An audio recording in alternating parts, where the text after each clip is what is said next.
আমি কথা বলার চেষ্টা করবো। ডক্টর সূর্য এর আগেও একাধিকবার কথা হয়েছে, এই যে অনুভূতি, এই অনুভূতি দেখে কি মনে হচ্ছে?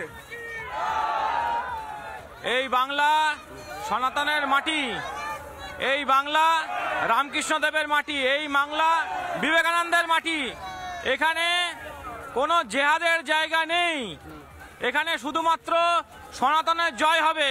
হিন্দুরা জেগেছে, হিন্দুরা জাগছে, আগামী দিনে হিন্দুদের জয় হবে, হিন্দুদের জয় হবে। জয়ের কথা বলছেন, আমি শোনার চেষ্টা করব।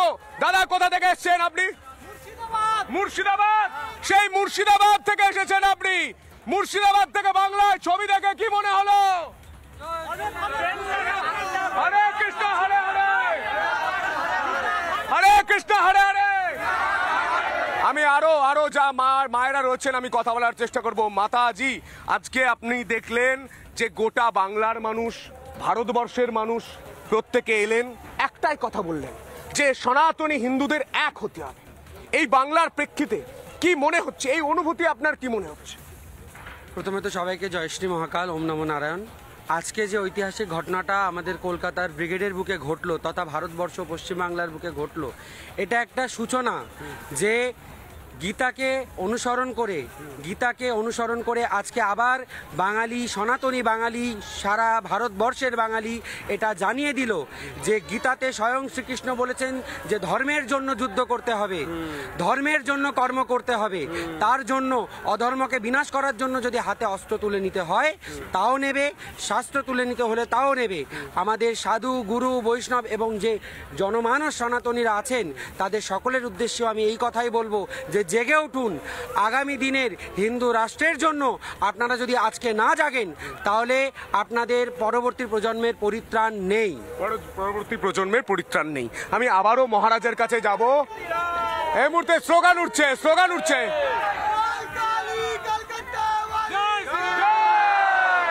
এই মুহূর্তে মহারাজ, আমি গোটা বাংলার আবেগটা আপনার কাছে দেখতে পাচ্ছি। আমি এই মুহূর্তে জানতে চাইছি, এই বাংলায় আপনি কোন ধরনের রাজা চাইছেন? আপনারা বলছেন রাম রাজত্ব প্রতিষ্ঠা করবেন, রাম রাজত্ব প্রতিষ্ঠা করবেন। এই রাম রাজত্বে রাজা কি রকম হবে? বাবা আমরা জানো 1 ডিসেম্বর থেকে আমরা এখানে খুঁটি পূজা করেছি। খুঁটিটা আছে 1 ডিসেম্বর থেকে আমাদের সনাতন সংস্কৃতি সংসদের আমাদের যত কর্মকর্তা এই 7 দিন ধরে এই মাঠে পড়ে আছে। কেন পড়ে আছে? এই সাধু সমাজ হোক, সনাতন ধর্ম হোক, মানুষের ভিতরে যে কৃষ্ণের যে জবরী গীতা, আমাদের ধর্মগ্রন্থের ভিতরে গীতা বলে মানব কিছু চরিত্র করার জন্য আমাদের গীতা বিষয়টাকে আমার চেতনার বোধটাকে জাগাবার জন্য গীতা। কোনো আমরা যদি মনে করি দুঃখ, জ্বালা, যন্ত্রণা, কষ্ট পাই না, গীতাটা যদি একবার পরে অনেক দুঃখ লাঘব হয়ে যাবে। এটা মহা ওষুধ আমাদের গীতা। গীতা কিন্তু আমাদের শুধু সনাতনের ধর্মের ভিতরে সনাতন মানে হলো সতে হলো সত্য, নতে হলো ন্যায়, আর ততে হলো ত্যাগ, লাস্টে হলো নম্রতা। এই যে প্রতিষ্ঠান, এই যে চারটে যে আমাদের বাণী, চারটে বাণী সব ধর্মের ভিতরে আছে। সেটার বিরাট সত্যজাগতের বিষয় সব কিন্তু এই নীতির পরে আমরা কিন্তু বেঁচেছি।